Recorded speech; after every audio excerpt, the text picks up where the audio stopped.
Hi everyone, my name is राशि। तो आज की इस वीडियो में मैं वही स्टोरी बताने वाली हूँ कि मुझे अमेज़ोन से इतने सारे कपड़े क्यों मंगवाने पड़े। Okay.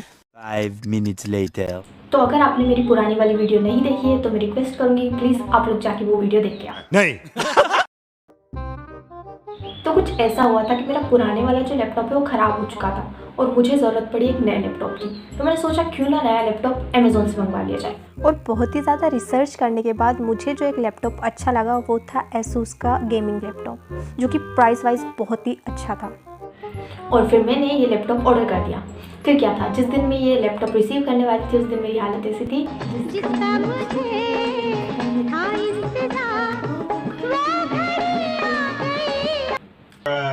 Keep my singing by the way.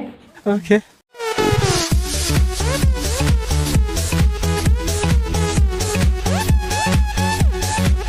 Hey, stop it! और ये लैपटॉप बहुत जल्दी डिलीवर भी हो गया और मुझे बहुत ही अच्छी क्वालिटी मिला। मुझे इसके साथ कोई इशू नहीं थे। लेकिन जो इसके साथ ऑफर में एक बैग आने वाला था वो मुझे रिसीव नहीं हुआ।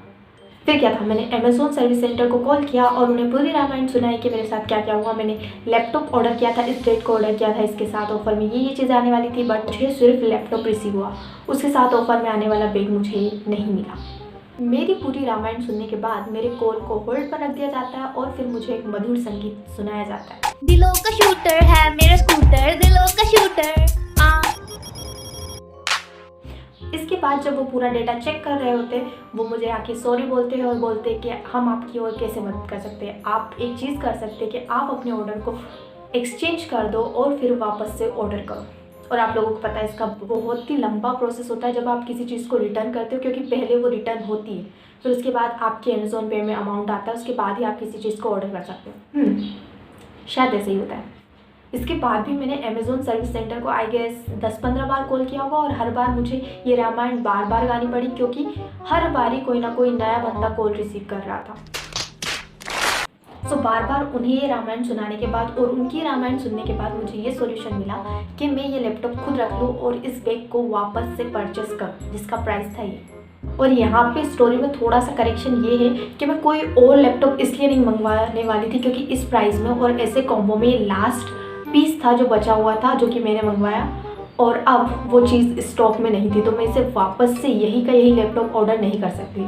तो जब उन्होंने मुझे बोला कि मुझे वो बैग वापस से बाय करना पड़ेगा तो मैंने उनको बोला यार मैं इतने पैसे कहाँ से लाऊँ।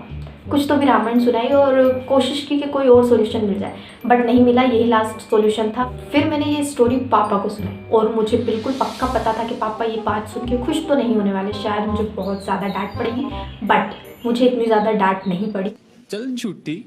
और जो मेरा बजट था लैपटॉप का वो शायद 40 या फिर उससे भी कम था, लेकिन फाइनली 55 पे पहुंच गया और फिर 3000 और उसमें लगाने पड़े। तो मैंने बहुत ज़्यादा बटरिंग की उस टाइम पे कि पापा ऐसा है वैसा है, और फाइनली पापा मान गए और उन्होंने ये बैग ऑर्डर कर दिया। फिर मुझे ये बैग रिसीव हो गया बहुत ही जल्दी। उसके बाद मुझे क्या लगा था कि बैग जैसे ही रिसीव होगा वैसे ही मुझे अपना मनी रिफंड मिल जाएगा। नहीं। मैंने बार बार अमेज़ोन को चेक किया कि शायद अब रिफ़ंड आ गया होगा, लेकिन रिफ़ंड नहीं आया। फिर क्या था, मैंने वापस से सेम चीज़ की, मैंने अमेज़ोन सर्विस सेंटर वापस कॉल किया और फिर रामायण सुनाई। लेकिन अब ये रामायण थोड़ी और बड़ी हो गई थी क्योंकि इसमें कुछ और चीज़ें जुड़ गई थी। मेरी पूरी बात सुनने के बाद उन्होंने मुझे ये आंसर दिया कि जब इस बैग की एक्सचेंज विंडो क्लोज हो जाएगी, मतलब जब इस पता नहीं लोग बोल रहे, अरे कहना क्या चाहते हो? फिर मुझे फाइनली ये आंसर मिलता है कि जब इस बैग की एक्सचेंज विंडो क्लोज हो जाएगी तब मेरी मनी रिफंड आएगी। And I am not sure about it, but I think इसकी एक्सपायरी विंडो एक बार एक्सटेंड हुई थी। आई थिंक, पक्का नहीं पता हुई थी कि नहीं, बट शायद मुझे ऐसा लगा था कि एक्सटेंड हुई हो और मुझे ये डर लग रहा था कि बार बार एक्सटेंड ना हो। और मुझे ये चीज़ कंफर्म करने के लिए वापस से कॉल करना पड़ा क्योंकि मुझे लग रहा था कि बार बार एक्सटेंड होती रही तो मुझे तो पापा की डांट खानी और मम्मी तो शायद लगा भी रहे। तो अभी इस स्टोरी को ज़्यादा नहीं खींचती हूँ। इसी तरह मैंने 3-4 बार और कॉल किया उनको, और यार हम लोग मिडिल क्लास लोग हैं, हमारे दिमाग में बार बार ही बातें आती कहीं इन्होंने हमारी मनी रिफंड नहीं की तो। फिर मुझे फाइनली ये पता चला कि अभी जो भी डेट डली हुई है वो एक्सपायर होने के बाद मेरा जो मनी है वो रिफंड हो जाएगा। फिर मैंने उसी दिन कॉल किया जिस दिन एक्सचेंज विंडो क्लोज होने वाली थी, लेकिन मुझे बोला गया कि अभी विंडो ओपन है, अभी क्लोज नहीं हुई। तो जब क्लोज हो जाएगी तब वो लोग रिफंड कर देंगे मनी, या तो मैं उनको खुद से कॉल करके एक बार याद दिला दूँ कि मुझे रिफ़ंड करना है। ये मुझे जिसने बोला मुझे बहुत ही ज़्यादा सेटिस्फेक्शन लगा कि उन्होंने बोला है कि कॉल करके याद दिला देना, लेकिन मुझे पता था कि नेक्स्ट टाइम वापस से कोई और नया बंदा ही कॉल उठाएगा तो कोई मतलब नहीं बनता है। तो नेक्स्ट टाइम जब मैंने कॉल किया तो किसी एक दीदी ने कॉल रिसीव किया और उन्होंने वापस से पूरा डेटा वगैरह चेक किया और फिर बोला सॉरी हम लोग भूल गए, नहीं डाल पाए, और फिर उसी टाइम उन्होंने रिफ़ंड किया और उन्होंने स्टार्ट कर दिया, बट इसको पूरा कंप्लीट होने में 2 दिन लगेंगे। फिर मैंने क्या 2 दिन का वेट किया और फाइनली इतना सब कुछ होने के बाद मनी रिफ़ंड हो गए।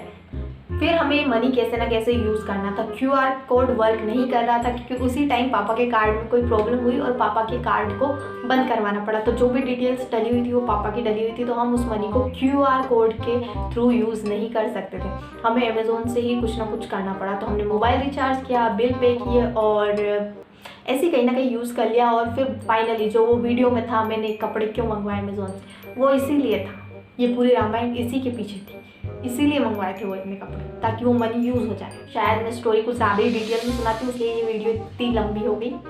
तो इतनी लंबी कहानी सुनाने के बाद शायद क्लियर हो गया होगा कि क्यों मैंने वो कपड़े अमेज़ोन से मंगवाए थे। शायद ये वीडियो थोड़ी बोरिंग हो सकती है, बट जो भी था मुझे शेयर करना था तो मैंने सुना दी। Thank you so much for watching this video.